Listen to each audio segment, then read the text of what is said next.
Welcome to another episode of the Activate CX podcast, where we demystify and clarify the direction of CX and the contact center. I'm Frank Rogers, your host, and I help brands grow with better CX, AI, and self-service. Today, we are talking to special guest Stephen Fair and Clint Edwards at Poly as we answer the question, are handsets history? Let's find out. Let's go.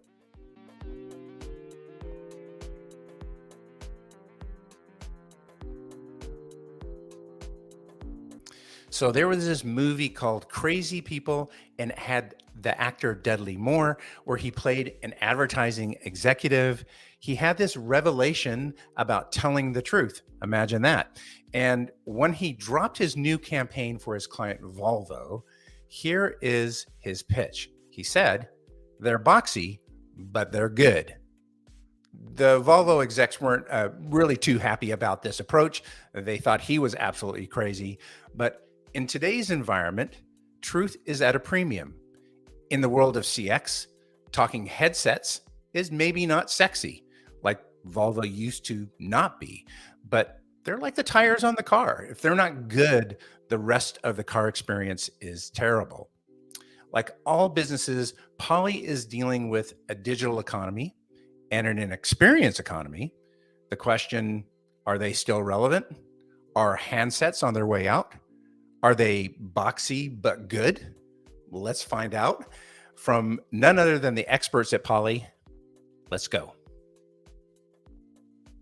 Stephen and Clint, welcome to the show. Thanks for having us, Frank. Appreciate it. Yeah, great to talk to you. So, lots to cover. Let's get started. Let's get right down to it. The workforce is returning to the office, and post-pandemic, the back to the office subject has been most definitely a wonky one. Some businesses dropped the office concept completely. Some downsized and maybe changed the office purpose and repurposed it. And others took kind of a draconian approach and requested and sequestered the people coming back to the office, often with cataclysmic results. First, I just want to know, how does Poly view this return to the workplace? And secondly, how does Poly help organizations create a safe and engaging environment for employees as they return to the workplace? This is a huge topic for our company, and it is the single biggest question that we get when we talk to any given enterprise right now. You sort of articulated it well. When the pandemic hit, we all went home. And then as we're coming back, people thought, well, remote's good. There was a swing in the market to everyone has to come back to work immediately, and then an immediate pushback and blowback from the employees. And where it's sort of settling is still somewhere in the middle. So we're still seeing about half in, half out from, and we keep trying to do a lot of research on this and try to maintain our own statistics. But that's kind of what we're seeing, about half in, half out. And what that's really driving from our company is a need for solutions to have workplaces, workspaces, if you will, both in the home and in the office. And you kind of want them both as a competent, capable workspace because, a lot of the knowledge workers out there are spending time in both. Clint's right on. When you look at where we do our work has changed forever from the recent happenings we've had. But the question becomes, well, how do I transport my productivity tools with me wherever I go? I don't want to say, well, I'm really productive when I'm at work, or I'm really productive when I'm at home, or when I'm on the road, I kind of suffer. But how do I transport that productivity across my technology needs wherever I am? And I think that's where we're trying to get is, how do I make you as effective anywhere you choose to work? Because no one's going to work 100% from one space or another. We all have determined that we like a hybrid of sorts, and how do we do that together is their challenge. Yeah, I can imagine that for both of you, that the conversation that you have with the client is completely different than it was 4 years ago. I would imagine it's more complex. It has more objections and challenges to overcome. A quick example, one of my close friends, he runs a very large law firm, and the particular office that he's in has about 30 attorneys, and it's probably about a 30,000 square foot office. And when the pandemic hit, everybody went home and all the attorneys maxed out their offices at home, completely made them fully efficient, optimized. And when it was time to come back to work, the message came out, let's go, everybody back to the office. And literally 3 people came back to the office. Now, the rest of the people did not leave the firm. They're still in the firm. But even their customers, their clients, don't want to come into the office and meet with them. They all want to do things remotely. Yes. Yes. So true. And when you look at, how do we help them, with these challenges? Because every meeting, every discussion we have today, look at the 3 of us. I'm in my home. That's some country that's different from yours, different from Clint's. I could be in an office, and wouldn't it be awful that everywhere I go, I had to relearn a new tool? So it's got to be ubiquitous wherever I am, because those we are collaborating with, there's nothing worse than those old video conferences we used to have, and it spent the first 10 minutes of every conference trying to figure out how to get people on, and can you press that button? Are you on the right thing? So it needs to be far more user friendly than it used to be, and we need to make sure that we figure into all those strategies, the remote person, the person in the office, the person who's traveling, and making sure that meeting equity that they're all looking for to contribute at is the same. There was a time when people would lure people to the office with amenities. They would, we'll feed you lunch, we'll have ping pong hour, or whatever the case would be. But what we're seeing now with people having had a taste of in many cases having a much superior experience at home with their closed walls and their door they might be able to shut, or their headset, or just a more comfortable environment, that in some ways now it's become an experience, war or battle, if you will. It's like, I as a worker want to work where I am most productive, where I get the most out of it, where I can add the most value and receive the most value. And technology has a role to play in that. There's other things that have a role to play in that, with management and others, but certainly technology is one of those. And if my experience is as good or superior in the office, there's a pull. There's reasons to go there. If it's not, then it's always going to be friction in trying to get people back to work. And we believe really that the discussion isn't, will someone work from home sometimes and sometimes from the office? I think that's a given. It's really now it's just an argument of whether I'm in the office 4 days a week or 3 days a week, because almost no one's going full 5 days, all hours, right? So it's there's always going to be that tension. So now it's really incumbent upon all businesses to figure out, how do I make the experience at work one in which both my employees can add value, and also the employees get value out of doing their work in that location. Yeah, a different conversation. Like, do we work from home or do we live at work? So let's talk a little bit about like that workspace, and let's talk about that shared working environment. So the modern workplace has changed. Like, shared spaces have become the integral part of creating a collaborative environment. People are being asked to come back into the office, if even for just, as you mentioned, a few days a week. And there has to be a reason to come back in. So it's a little bit different about just coming back to the office. Why are you coming back into the office? It's definitely more intentional. And it's obviously to work with their teammates. So basically, as companies shift towards open office plans and flexible work arrangements, they're having to face this process of redesign and sort out how technology works in this shared space. So my question for you is, as you're probably thinking, is there a question in there? And there is. What role does Poly envision its products playing in optimizing these shared spaces for enhanced collaboration and productivity? I was saying, we used to be physically driven by the solutions that we brought out. We had a PBX that was for an office, and it served that office. And we needed a conference room solution to serve our conference room needs. And we needed a phone to service us for our office. And I wanted a speakerphone because I had a sitting area. And it was all the physical spaces that drove the needs for technology. But what we see today is that as offices get redefined, it's not getting redefined by IT as much as it's getting redefined by HR. And HR is starting to have a very significant input to say, how are we going to structure the physical locations in which our employees work?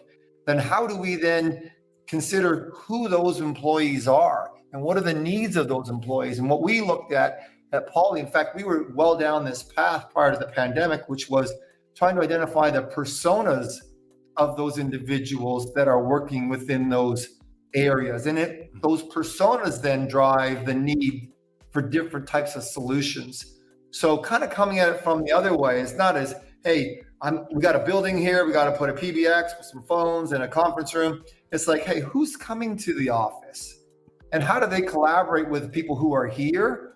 Or how do they collaborate with those who are not there? Or maybe they're getting involved in some type of conferencing solution. Or maybe today I'm coming in and I'm no longer sitting in my office because I don't have an office anymore. Maybe I'm going to the hoteling area. Well, how do I turn this workspace that I'm going into today to be my workspace? And how do I personalize it so my productivity isn't affected because someone sat here yesterday and maybe their needs were very different? So how do I sit down, flash a QR code onto a phone, and that phone becomes my persona and all of what I need. And it also brings with it all of my contacts from my mobile phone. So all of a sudden, because that's who I am. And so the personas are really driving the technology decisions more today than the physical spaces that we did before. Yeah, I totally agree with Stephen. A couple of things I would add on to that. The personas being incredibly important. The other piece is that as you come into the office, the reason for the office has changed, and the nature of what you do has changed in two ways. One is when you do get people into the office, there tends to be a much higher premium now on collaboration, and so we see spaces changing to it's less about where I do my individual solo work. It's where I need to meet with people. So we see reconfigurations with more huddle rooms. Or niches where people can gather and meet, collaborate, whiteboard, ideate, etc. But also because of hybrid, you also need to equip those rooms with the ability to bring in remote participants because now almost every meeting, it's almost a given that every meeting will have a remote participant. And can you make that participant an equal or as close to equal participant in there? And that's where Stephen was talking about meeting equality. But in video solutions, you would do that by giving everyone a square that's the same size. You do that by having, technology in more of these spaces so that there is the opportunity to bring more people in so everyone can be seen and heard. And then the third area that I would just call out is when you do have everyone in the office, and especially where there is an open office, there is still time where you do have to do individual work. You do have to talk to other people. And frankly, open offices are terrible for focus because all you hear are noise and distraction and other conversations. So one of the things that we would recommend highly and consider for anyone in that environment, choose your collaboration platform, get with a fantastic UC service like RingCentral, but then you want devices that are going to give you the ability to reduce the external noise so that it doesn't bleed through everyone's conversation into whoever they're talking to. You need devices that can also drown out when desired any of the outdoors, so I don't get distracted when I'm working. So headsets have a role to play there, but phones and video devices also have a role in the way that with technologies like we'll have something called Noise Block AI, where you can filter out noises that are coming outside of my sort of speaking window, and try to take out the non-human, guy moving the plant or moving boxes or playing music. So again, my chaos doesn't have to bleed through your chaos. That's incredible. And really from the standpoint of a design approach, I would imagine that your conversations with clients are dealing with these personas, these user stories, office layout, I would imagine as well, and what that flow looks like. Are these conversations quite a bit more detailed than they were, let's say, for example, 4 years ago? Absolutely. In fact, we're finding that, like again, Stephen mentioned, at one point, a lot of the technology decisions just hid within IT, but now this is really an e-staff level, problem that they're trying to address. And so everyone really wants to figure out, how do I make my workforce most effective? And the business leads, HR leads, e-staff are all now heavily involved. So this really becomes a very strategic discussion point. And does this play itself out into more of a granular go-to-market plan for implementation, other than we're going to deliver the phones to this particular location and there's going to be some IT people that set it up, that there's probably a higher level of configuration, a higher level of instruction that goes into rolling out the phones and handsets and headsets, and also the conference devices? Actually, it's the other way. I think that because we've become these entities that aren't overstaffed with IT in every place, and we have that technical expertise to help us, what organizations like our RingCentral is trying to do is, we're going to send that phone to site, and all you need to know at that site is just to plug it in. And the better you are at being able to, we have something called zero touch provisioning, right? So we want that customer experience to be flawless, because if I'm in that office and I'm in there, for my 2 or 3 days a week, and the day I go in, it doesn't work. Well, all of a sudden, my couple of hours I'm going to be there are spent trying to deal with IT, and my productivity is just awful. Or even if you look at it from the provider's perspective, they don't want to have to roll a truck out to every site, because the SMB, which is a large part of this marketplace, wouldn't it be better is I get my phone, I plug it in, and it works. Nobody had to come. I didn't have to have a PhD in some type of tech, to get things working. It should be, the keep it simple type of strategy. So in fact, what you described is the opposite. We need less of that. We need more of simplicity, less of being, configuration type of things for the user base. That's got to be music to everybody's ears. One less thing to worry about. So businesses obviously are increasingly focused on employee experience. And why? Well, it makes good business sense, but people are the business. There's a scarcity of people. They're harder to find. The cost of employees, it's going up, and turnover is absolutely crushing to the bottom line, as well as just, being disruptive, period. As we talked about this paradigm shift coming from the pandemic, we emerged with different lifestyles that people have adopted. One of the reasons why they don't want to come back into the office, they're more mobile, even nomadic in some ways. So how is Poly responding to this shift in the industry, and what innovative design approaches do you employ in particular to create products that seamlessly blend into these user lifestyles while ensuring optimal performance and maybe business sustainability? First is, the worker you described is maybe the kind of the life that we all live, right? Where we are the knowledge worker, sometimes we're the road warrior. We're definitely the mobile, maybe it's an executive sort of type of persona, but we're in and we're out, and we work from a lot of different locations.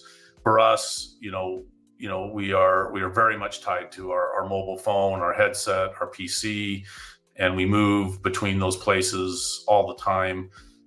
For us, having the lifestyle would be, you need the right headset is really kind of what it comes down to, right? And the ability to portably move between those environments. When I do find myself at a fixed location, I do want to, that headset to easily move from my phone to my laptop, maybe even into my office phone that's there. And so, one of the things that we would try to do, from our design perspective is, for example, on our latest phones, we have Bluetooth on all the models, so that the Bluetooth headset can easily move from being on your mobile phone to then connect to your desk phone, or also to your PC when you have that open.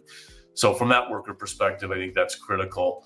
But the other thing I would just call out is there are other worker types that are not exactly like us, us three on this call, because there are a lot of people that go to work and they just use technology. I'm an hourly worker. I'm a retail worker. I'm not issued a mobile phone. I'm not issued a PC. When I punch out at the end of the day, I am done. and there's a large percentage of the world's workforce, fits that profile, right? Where we're not the knowledge worker. We're not, again, issued cell phones and PCs that we carry with us. And those workers have a little bit different needs. They want to come in, and maybe that headset that they put on, maybe it is tethered to a PC, but they want it to be comfortable. They want it to, because they got to wear it all day or for some period of time. Or maybe they need to be mobile. They need to show up and they need to grab their mobile, a device that lets them roam around the store or the warehouse or the doctor's office or dentist office or wherever they are, but still be able to do their job and answer calls. And so you might have things like, a DEC sort of solution. We have something called Rove that we do that with. But that might be their work experience. So you do really have to look at, who you are and how, what is it that you do and where is it that you do that thing. And then you try to design around it. And so, what we try to do is we try to have, for us, the executives, road warriors, mobile people, you have solutions that are Bluetooth and portable. And then for others, you can have things that might be fixed, but give you larger access to more buttons, speed dials, and a more fixed headset that you just leave there because that's where you come back every day to do your work. So anyway, there's a mix, but we really spending a lot of time trying to nail each one of those personas and what they need, and try to get that right solution to make them most effective.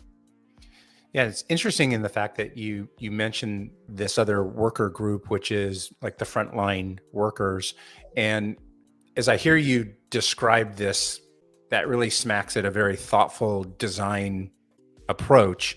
And I can only imagine that works out best for you, because if you have frontline workers who typically are not too, reticent about sharing their problems and their pain, that if they don't like that headset, they're going to communicate it. And if they love that headset, you're going to have to pry it from their cold dead hands. That is going to be the experience you really want to have there, so that when one does go down or one goes missing and they're always reordering from that same bucket, because they know that's exactly what their team members want to consume. Yeah, it's interesting you talk about, I think sometimes there's a very engineering approach to designing new technology, but we're talking about lifestyles, right? So how does the lifestyle affect the design of the technology that's going to be utilized? I'll give you a good story. I was speaking with one of my colleagues this week who lived in Australia, and it was early in the morning for him.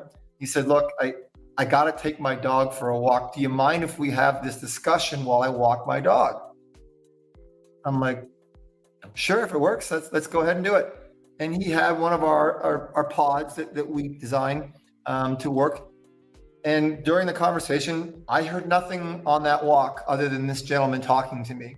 And he said to me during the walk, I really got to apologize. Sorry, I'm just walking by a wood chipper right now, which is about as noisy of a device as you could make. And I didn't hear it. So he was able to do something. It was like a lifestyle. I'm going to go walk my dog. He and I had a very, descriptive business discussion, and it wasn't affected by his environment.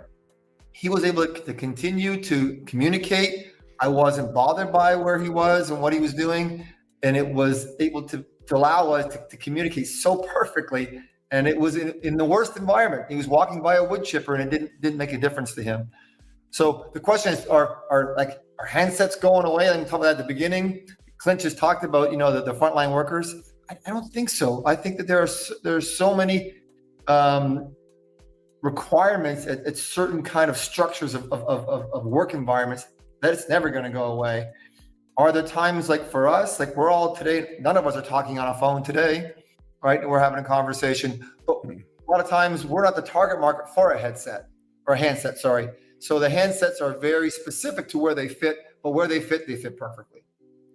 That's a great story that you tell about your friend, because to be perfectly honest, like any particular customer in that working experience, if that would have failed or they would have had disruption in that conversation, because it was obviously an experience that they needed to do. They warned you about it, that they had this commitment, and out they went.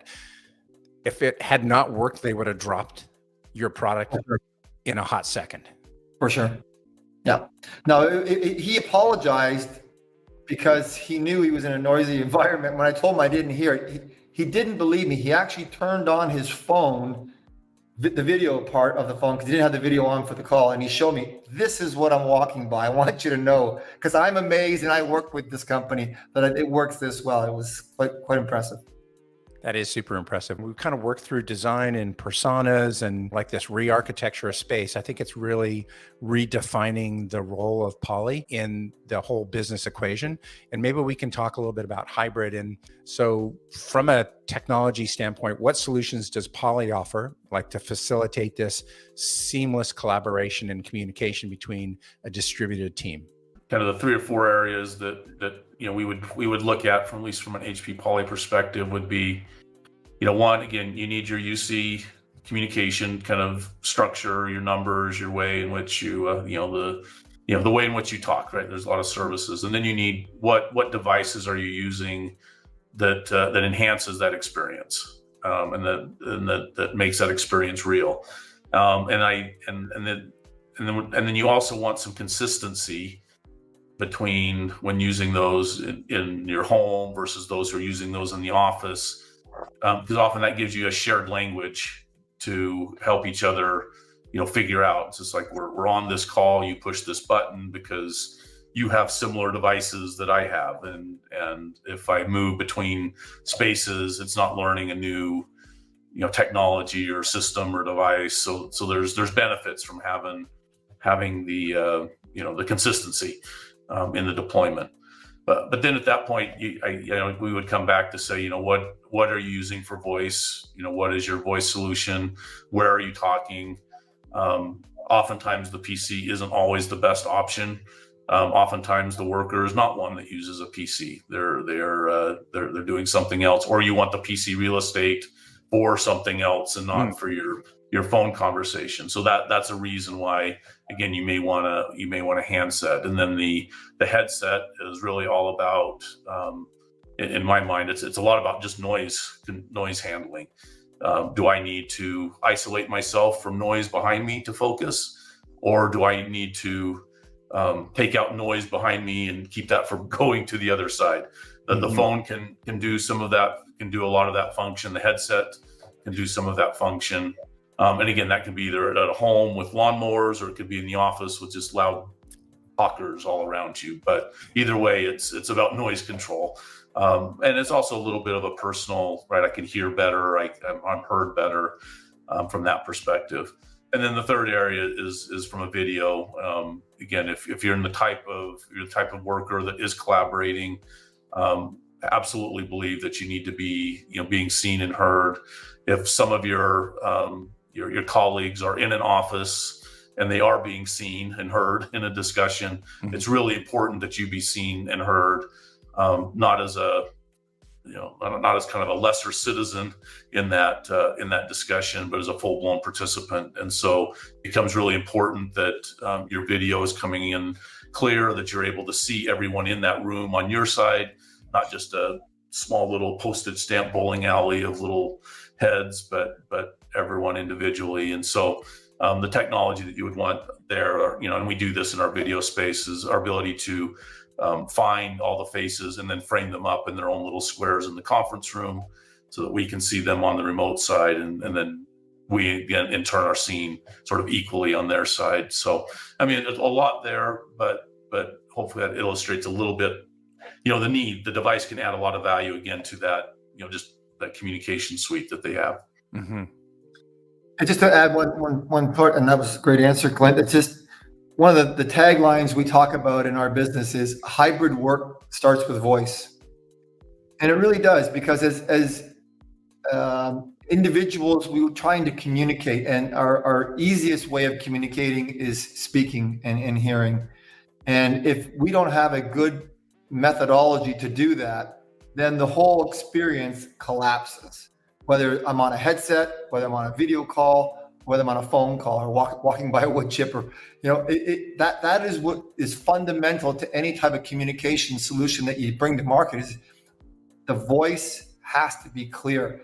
So when we look at all of our solutions that exist within the collaboration portfolio, video, headsets, desk phones, we make sure that all of them have our audio quality and in the platform or the base, if you will, of that solution. Like Clint mentioned earlier, noise block AI, or what we call acoustic fence. The ability to take all the sound away from around me and allow me and the people who hear me to communicate effectively. Because quite often people think, oh, I've got my pods in my ear and I'm talking to people and they're hearing me. Well, they're also hearing the car driving by, or the dog barking, or the TV, or whatever the other extraneous noise is. So if I'm not delivering a very high quality voice to somebody and they aren't experiencing that on the other side, we're not going to have a very good communication experience. So having that across all the portfolio was something that HP saw as a massive differentiator for them, as they're trying to figure out is, what does the office of tomorrow look like? And what are some of the foundational pieces to get there? And obviously what we brought was a big part of that. I love your use of the term, the acoustic fence. And really, that's really all about putting people in a position to win. And we know that many times you don't have a second chance for a first impression. So I appreciate that insight. Kind of some final thoughts, and maybe we can position those final thoughts, specifically around why Poly. I think we've established the case of absolute need for handsets and headsets and conference technology within the context of a new paradigm and a new design modality and approach. So that's pretty clear. Why Poly in particular? Why is Poly leading? Why is Poly continuing to lead? What is not just the value proposition, but like, where do you see yourselves being set aside in the industry? It's a great question. So what we would hang our hat on why, when asking why Poly is I'd tell you probably three things. One is we're going to bring you products that bring when the things that are most important in your communication, when it comes to your sound and your reliability of your device and the quality, that's something that we're going to hang our head on, and we're going to support it. We're going to make sure it's fixed, and you're going to have someone to talk to, right? You're going to get a quality experience, with Poly. Second, I believe that one of the great benefits or advantages that you have with Poly is our breadth of portfolio. Because as we've talked about the different personas, there's a variety of devices and things that you're going to really need in your workday.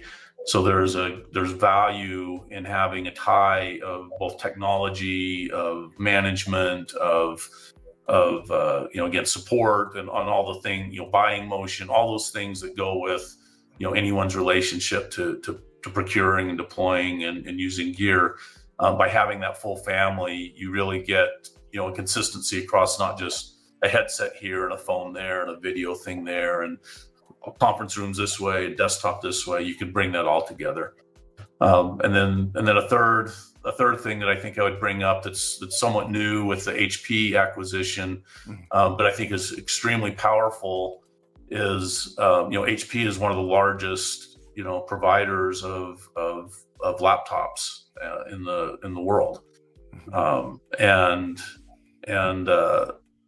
there's value in being able to tie this communication technology with compute technology to really, and you can really, now you can talk about an entire office and an entire desktop space and an entire conference room space.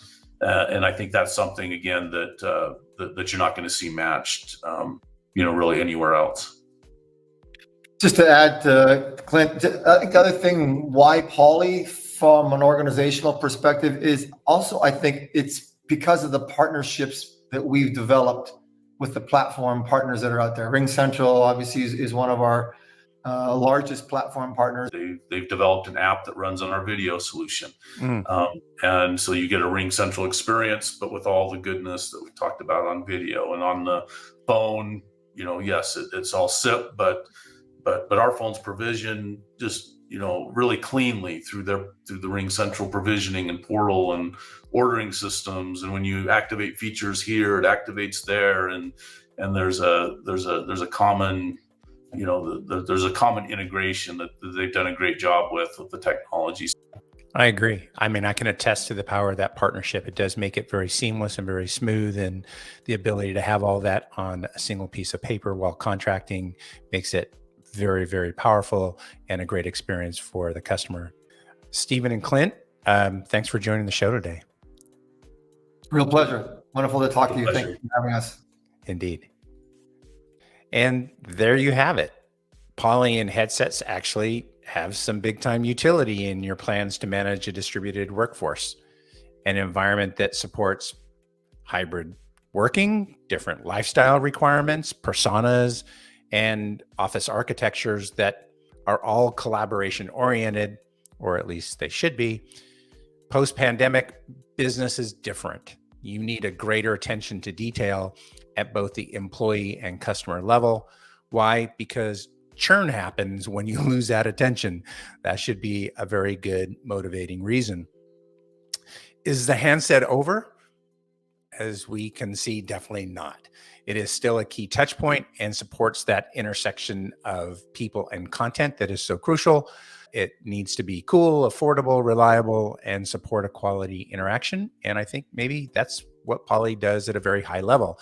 It's why we at Arroyo 360 factor their solutions into each of the unified communications and contact center solutions. We help our clients find, buy, optimize, implement all those things. It is what a thoughtful consultant does, I think, for their clients. Thanks for watching all the way to the end. Please like and subscribe down below. And remember, if you want to be successful, let's go get it.